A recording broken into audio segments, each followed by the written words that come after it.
कोई कोई बात ठीक भी होती है। ब्रह्मा की आयु माने प्रजापिता ब्रह्मा की आयु कहेंगे ना। क्या कहा, नोट करो। क्या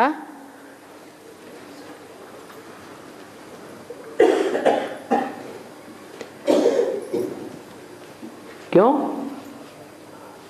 ब्रह्मा की आयु अलग, प्रजापिता ब्रह्मा की आयु अलग। ब्रह्मा की आयु को प्रजापिता ब्रह्मा की आयु क्यों कहेंगे? हैं? अरे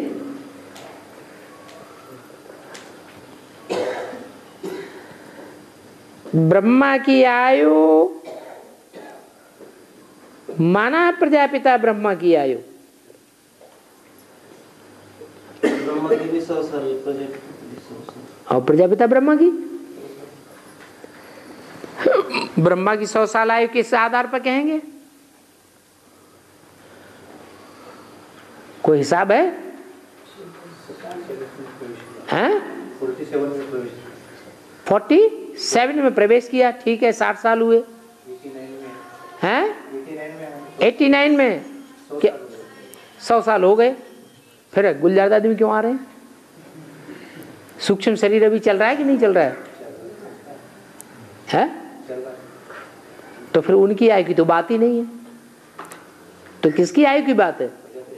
हाँ, ब्रह्मा की आयु माने प्रजापिता ब्रह्मा की आयु कहेंगे ना।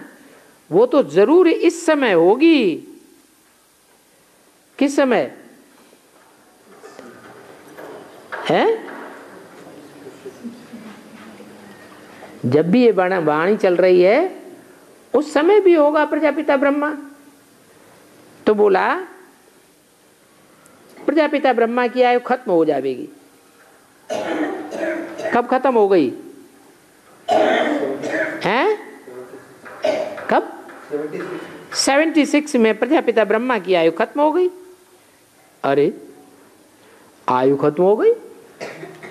आयु आत्मा की होती है या शरीर की होती है? फिर कैसे खत्म हो गई? अरे कहाँ फंस जाते हैं? हाँ, शरीर भी 2 प्रकार के हैं।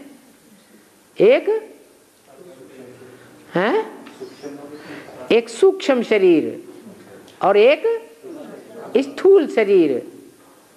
तो स्थूल शरीर की आयु जो है वो भी पूरी हुई 76 में, और मनन चिंतन मंथन वाला जो सूक्ष्म शरीर है उसकी भी आयु 76 में पूरी हो गई। तो बीज रूप स्टेज बन गई। जैसे मुरली में भी बोला है, लक्ष्मी नारायण का राज्य कब आवेगा? आज से 10 वर्ष कम 5000 वर्ष हुए जब इनका जन्म हुआ। तो देखो मृत्युलोक में ब्रह्मा की आयु खत्म होती है ना, 76 में मृत्युलोक पूरा हुआ।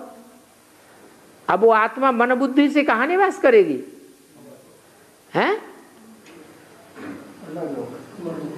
अमरलोक में। अमरलोक आ गया 76 में।